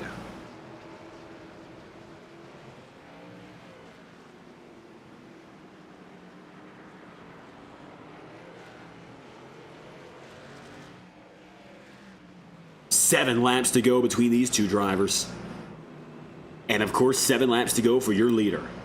Top 5 looks relatively settled in. Oh, that might change. Here comes Nick Tarbuck on Tom Wetmore. The same battle we saw before the pit cycle came to a close. And Nick would like to have a word with the 24 of Bressie. Tarbuck today will actually end up gaining slightly and maintain his 3rd place points position. That just comes down to the fact that Lane is going to finish behind him. So he's not going to lose 3rd place in the points tonight, but he surely would love to keep on benefiting himself with one more pass. 6 laps remaining. Bressie keeps him at bay. Still nothing has come of it. Nick Tarbuck is there, but he hasn't yet made a move. Same goes for Lariah. Until now, he'll make his way right around on the 44, gets by Lane. An exit through the chicane he needed, shades of the last lap, but the execution is on point this time around. Ethan, feisty and already looking to get it back, pumps his way into the opening section of the sweeping mid-sector. Lefts and rights, backs and forths. Not necessarily a technical sector or a technical circuit. Oh, way wide goes Thomas Bressie. Got to watch him back and forth now. Lariah seems to have a firm edge on Ethan Lane, at least for now, but Nick Tarbuck is there. Nick looking for P5 and looking to break up a 4 top 5 finish run for JTM Motorsport. To the inside, going into 12. That's the move you need to make if you're going to make this pass late. 5 laps remaining to the opening chicane. Nick Tarbuck lays down the law and gets the inner groove on Thomas Bressie.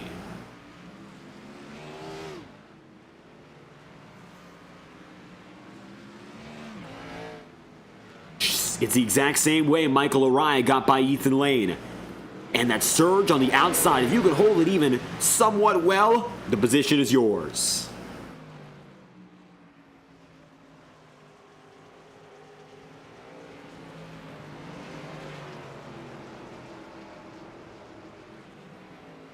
Five laps to go and counting down. Nick Tarbuck here, Thomas Bressie. These two drivers have kept each other locked tight for the majority of this race. It looks like now, for the first time, the 29 of Tarbuck has himself the advantage. A long night of working at it. Michael Lariah, meanwhile, gets ahead of Lane, and it looks like Ethan now really has no more to contest.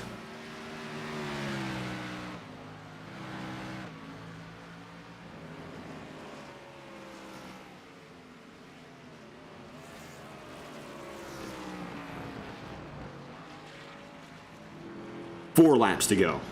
Lariah rounds the final corner. Meanwhile, Justin Morton is already a ways into this lap.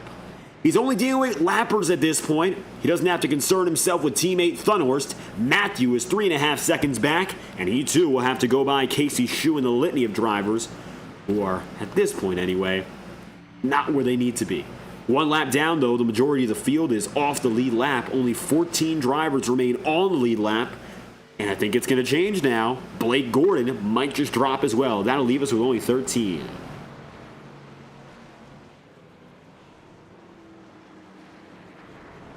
Gordon sliding to the outside of 12. And through the grass, he'll fall back. Into the clutches of Casey Shue. And now Braxton DeWeese, the final man on the lead lap.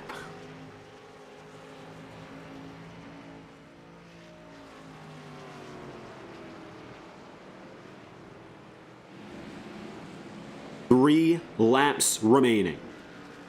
Nick Ward finding himself today 24th. He's gained 7 places, but he's 4 laps down. Braxton DeWeese clearly having the better night, gaining 7 and going 20th up to 13th. That will break the tie on the bubble, but that won't be the bubble battle anymore. Remember, it'll become DeWeese going against Tom Wetmore, in which Wetmore has the advantage because he's already 30 points above the cut. If Justin Morton wins tonight, Tom Wetmore ends up becoming the driver on the cut line. And so now, it's going to become Wetmore's issue, as he will have to fend off the field behind him. Justin Morton is jumping outside of the top 20 in playoff points and locking himself in tonight. Araya comes up on Sebastian Miller. No contention there. Nick Tarbuck has gotten away from Thomas Bressi. 5th down to 6th. 3 laps remaining. Only becoming 2 as Morton crosses the stripe again.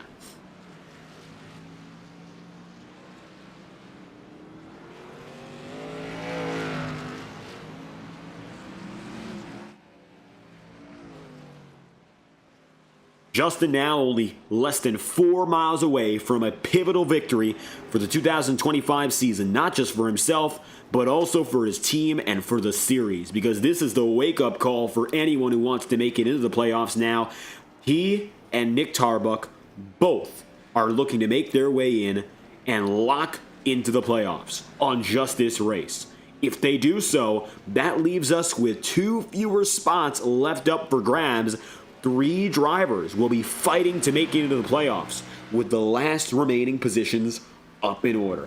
DJ Stagner would have been able to lock himself in tonight, but since he retired from the race early, that position might be up for the taking as well. That means that tonight, we're going to see the playoff battle become significantly more competitive all in one foul swoop. It was looking like no matter what, Nick would be able to lock himself in, but with Justin Morton taking the reins, qualifying second, and leading one more lap for the 9 team as they look to win for the first time in more than a year.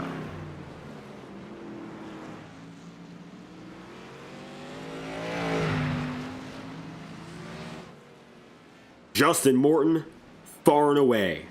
Nobody else around him, and it appears now there will be little trouble in finishing the job. JTM Motorsport has been unbelievable at the road courses.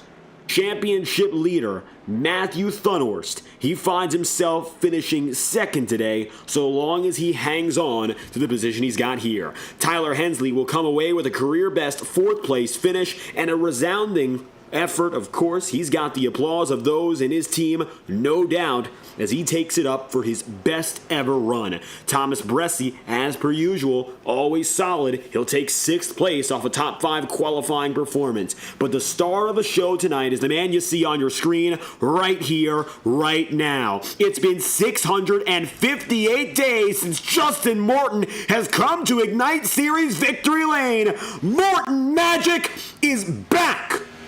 In Portland, Oregon, Justin Morton finds his groove and wins the Beaver State Grand Prix. In its first ever running, Morton shakes up the field. Welcome to the playoffs atmosphere. Morton wins in a do-or-die moment.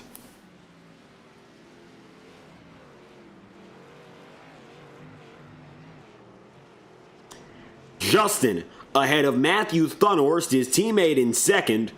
And third in Jared Davis. Career best finish for 4th place Tyler Hensley. What a race for JTM as they take 4 top 10 finishes.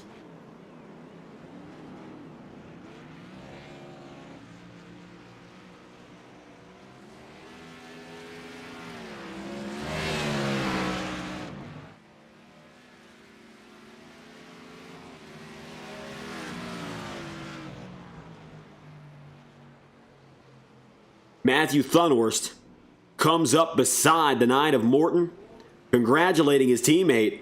Both drivers doing great tonight. Thunhorst extends his championship lead. Morton gets the pivotal win that locks him into the playoffs.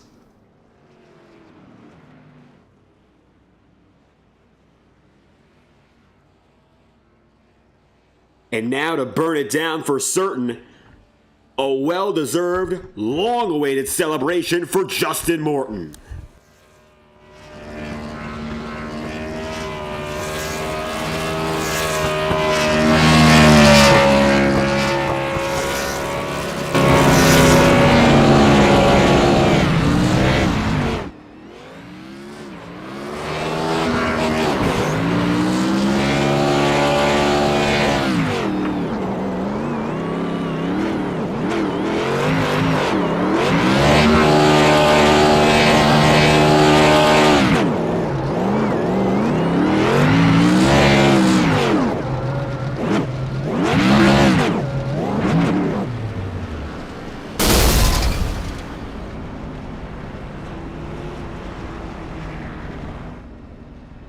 Justin Morton, what a way to do it. Outlasting Ethan Lane and just waiting for a falter, and he gets it. For his first win of 2025, first time on the podium this high since Charlotte in 2024, the last win in 2023. It's been a long time coming for 24-lap leader today, Justin Morton.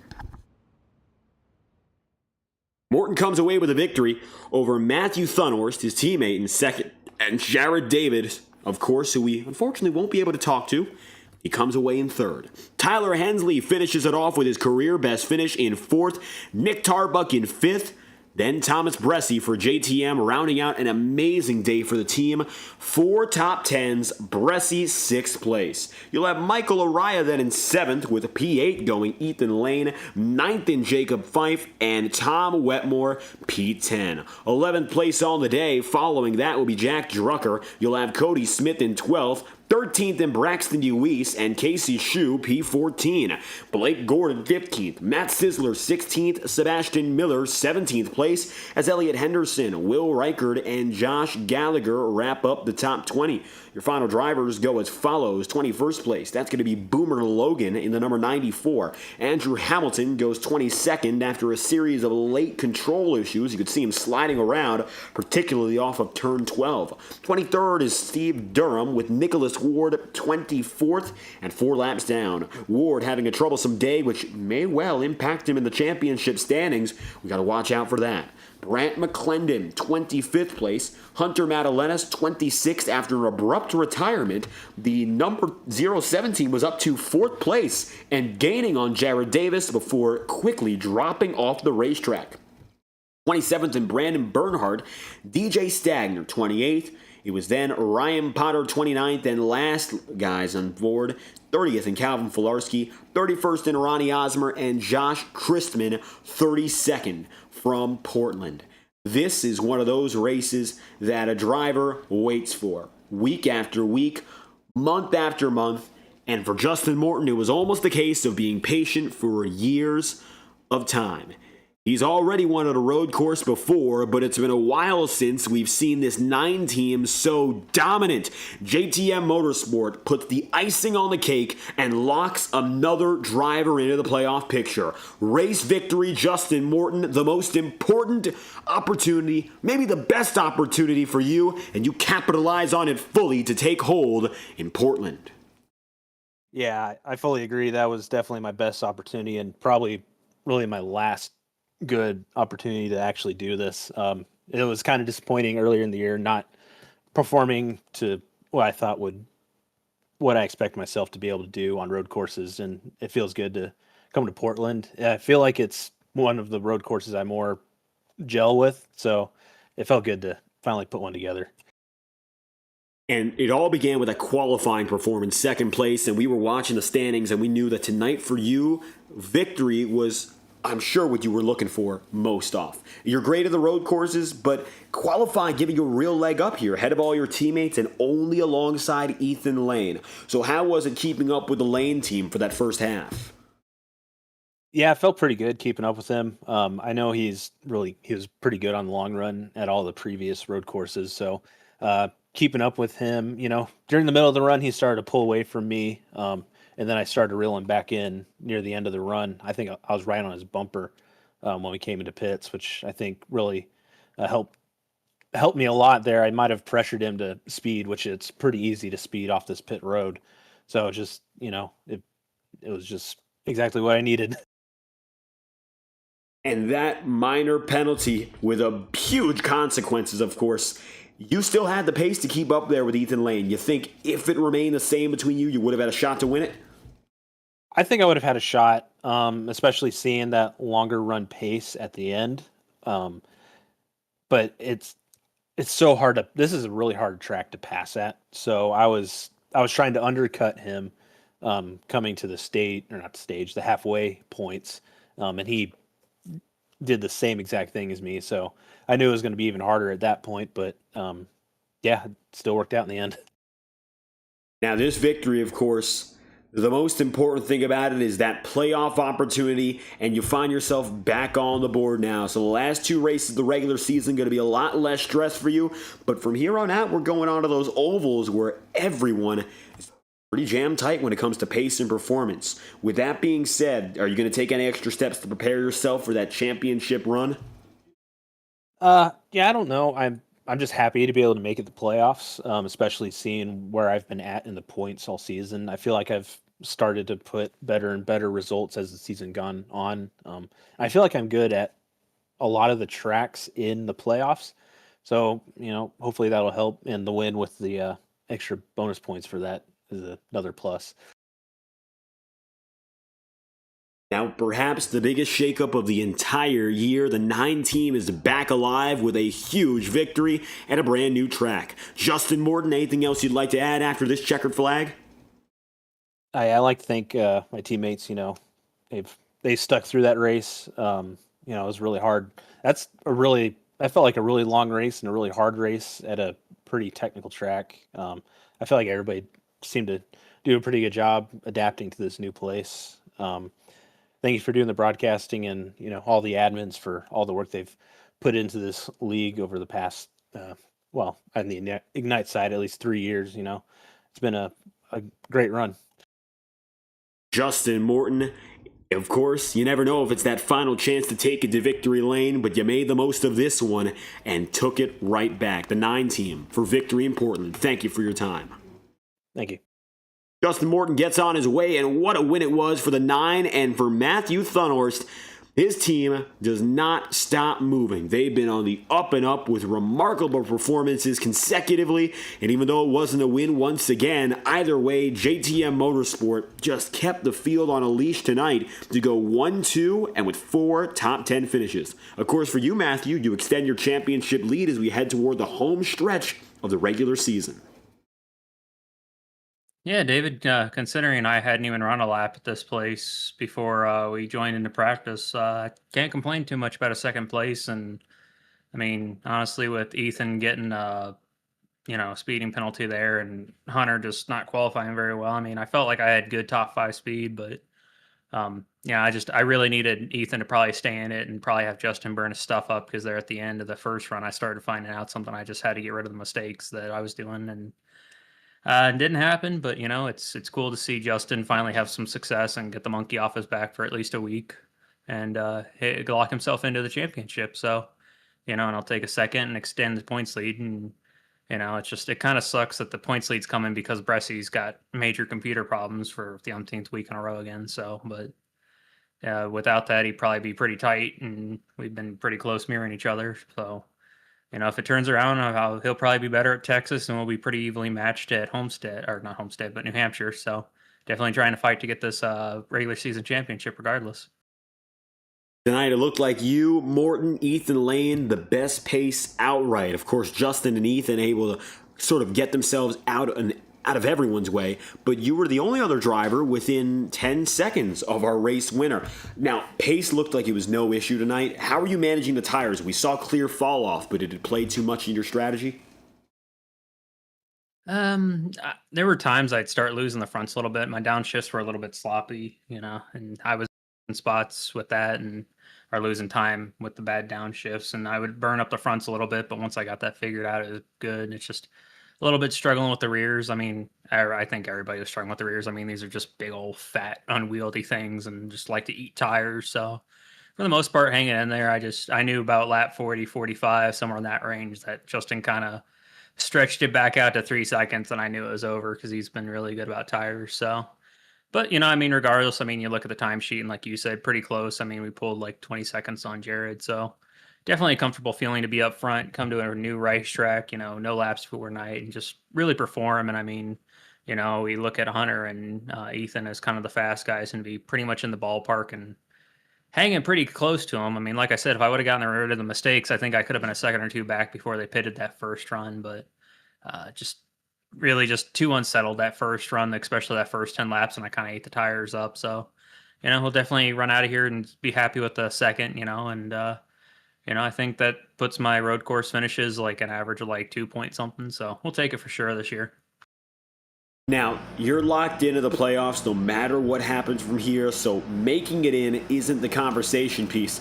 But what is, I'm sure, is getting back to victory lane. Indianapolis Motor Speedway up next. Trip back to the Brickyard, or as we take a look, actually, that's the Octane Series schedule, sorry. Monday nights, however, what's up next for you guys is Texas Motor Speedway. The Brickyard's out of the conversation, but we are going back to the ovals. What's it going to take at the Lone Star State, maybe to bring it one more position up? Texas is definitely one of those that I've got kind of circled as an O. So it's one of those, just make sure Bressy doesn't kind of start stretching me on that one. And just think I just looked at the standings, got a 24-point lead. So just make sure we go into New Hampshire, or at least keeping that in the double digits. And, if things kind of go, hopefully like I'm expecting New Hampshire, we get a good run there and maybe scurry out of this regular season with the championship lead. So we'll just have to see. For the most part, I'll just be making sure I don't basically make my right front melt off the car at Texas. So it's not one of my best tracks. And, we'll just have to see how it goes. I mean, the fact that I went from 43rd after the first race to, sitting here with a 24-point lead with like 2 races to go, couldn't be happier with it. Just really lucky, really fortunate to have some good luck and just keep putting these good runs together. Avoiding mistakes, getting the job done, the 8 team has been remarkably consistent, and that has been the weapon nobody can beat. Matthew Thunor, second place on the day, and anything else you'd like to leave us with? Yeah, David, just thanks to all the guys at, the Ignite series with us shutting down. I'm glad we can continue to put on good races and all that. And just, thanks to all the admins for all their hard work. You, yourself, and everybody else behind Fireball Talks, Robert, or Fireball Talks NASCAR, excuse me. And just everybody that tunes in week after week. Hopefully they enjoy this. And, just thanks to all the sponsors like SimMotion and Next Level Racing. It's nice to get some of the prizes and support from them. So just thanks to everybody involved. And we'll see you down in Lone Star State, at least the virtual one next week. So see you there next Monday. Matthew Thunor's championship leader, and as always, a threat for the podium, proving it today with a second place run in Portland. Thank you for your time. Yeah, thank you, David. Matthew takes it up, of course, right back to the top 3. Take a look at what's going on a little bit further behind. Unfortunately, Jared Davis, once again unavailable for comment. We haven't been able to find him all year. So with that being said, we would like to get a word from a career best finisher, and that's the number 5 of Tyler Hensley. 4th place on the day, qualifying in 10th. And since Jared Davis isn't with us, I figure we shine a light on a career best finisher who makes it 3 top 5s for his team tonight. JTM Motorsports and Tyler Hensley, welcome to the broadcast booth. Hey, man. Thanks for having me. Wasn't really expecting this, but we'll take it. Well, with that being said, best race I think we've seen for you, a best complete effort anyway, in this series. We've seen some good runs this year on the up and up. You qualified 10th, but did you expect first and foremost to get this high up? Not necessarily here. Not at a new track for us. I haven't turned any competition laps here, so tonight was new to me. But yeah, definitely outside of Indy, definitely the best race of the year for me. I'd probably rate it Indy here and then Kentucky for me. Unfortunately, those are my best 3, but we'll take them when we get them. Now, of course, tonight, brand new circuit here, and I would say this much. A great race, of course, but compared to your teammates, you might not be known best as a road course ace. Was there any advice that you were given from the guys that you were working with to get you up to this point, or just come as you went? No, we honestly, we don't share a whole lot. I mean, we might do just a few little pointers here or there, but nothing major. I would say the biggest thing is just being patient with especially the slower sections of the track. That's probably the biggest thing. And it looks like tonight, everything handling rather well, slowly but surely making your way up through. Tires coming in consideration at all? Honestly, no. I mean, it's just as the pace was slowing down tonight, you just had to take care of it, and that just kind of played into the patience side of things again. So,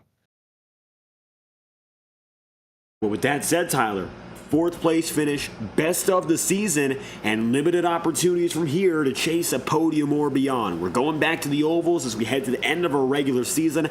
How are you feeling about taking this momentum into whatever's next? Man, I'm feeling good. I would say my better tracks are definitely a part of the playoffs, rather than these next two. But I do like the 1.5 miles, so we'll see what we can put together at Texas. I've got a love-hate relationship with New Hampshire.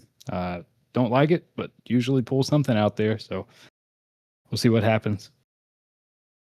Tyler Hensley just outside the podium and keeping the good times rolling for JTM Motorsport. Any final comments you'd like to leave us with? No, man.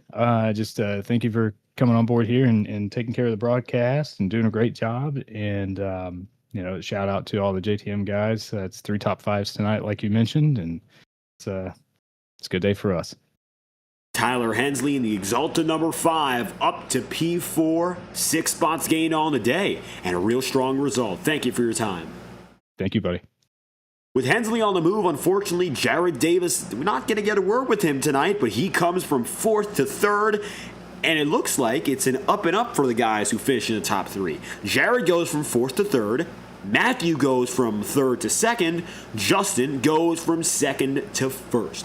So, if you qualified up in front, odds are you finished up in front. And it looks like that was the way it rolled, as only one driver who qualified outside of the top 10 made their way in. That was 13th place finisher Jacob Fife. He broke in for the 9th place spot at the very end of day. With that said, the checkered flag brings to an end our first trip to the Portland International Raceway in the Integrity Ignite Series. Next race will be at the Lone Star State as Texas Motor Speedway comes alive for our penultimate regular season race of the 2025 season, and we'd love to see you there. Tomorrow night we'll be racing in the Octane Series, and tell you this much, Tuesday nights have been exciting as of recent.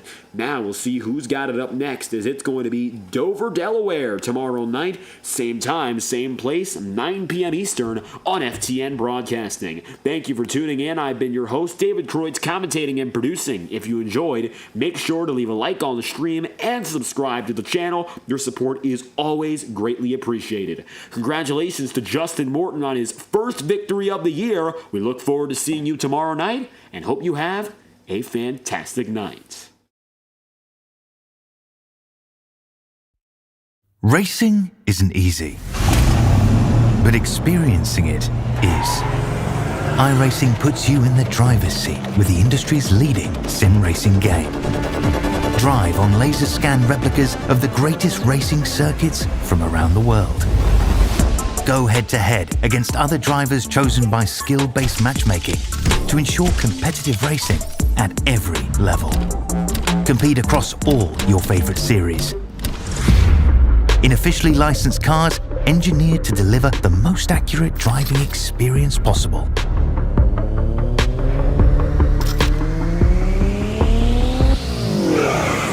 Join a race or host your own with players from across the globe. Race against the computer or in a league with friends. Feel the thrill behind the wheel. Visit iRacing.com.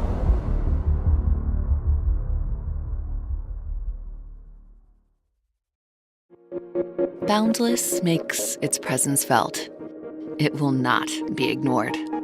We're helping turn ideas into reality with a wealth of building products that take every architectural style to the next level. This is what it's like to imagine, build, and transform anything we want into exactly what we seek.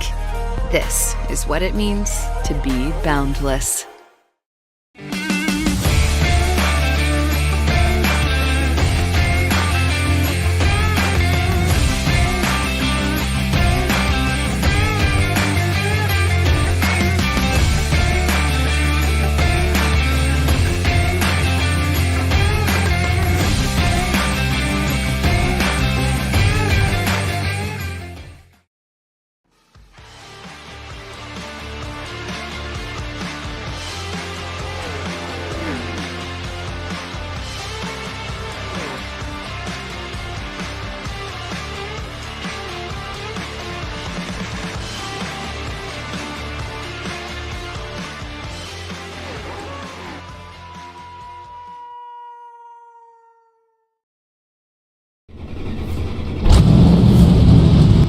Welcome to the Underdog Racing Podcast, where we talk to NASCAR drivers from all over the great country of America.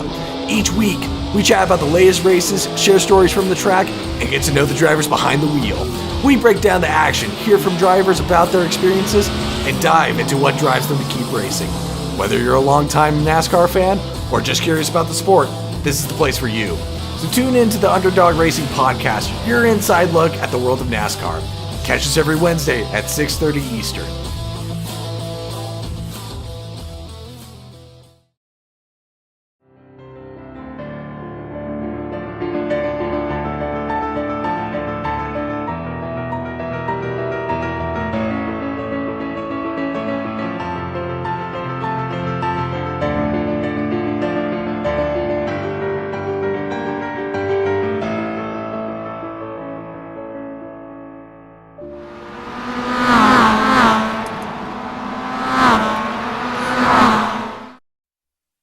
This message is brought to you by the rebrand of Throttle Graphics and Designs. This publication may not be reposted without the authorized written consent of Throttle Graphics and Designs. NASCAR Camping World Ford F-150. NASCAR Xfinity Ford Mustang. NASCAR Cup Series Next-Gen Ford Mustang. Arca Menards. This has been the publication of the redesign and rebranding of Throttle Graphics and Designs. This message may not be reposted, republicated, or rebroadcasted without the authorized written consent of Throttle Graphics and Designs. Thank you, and thanks for your time.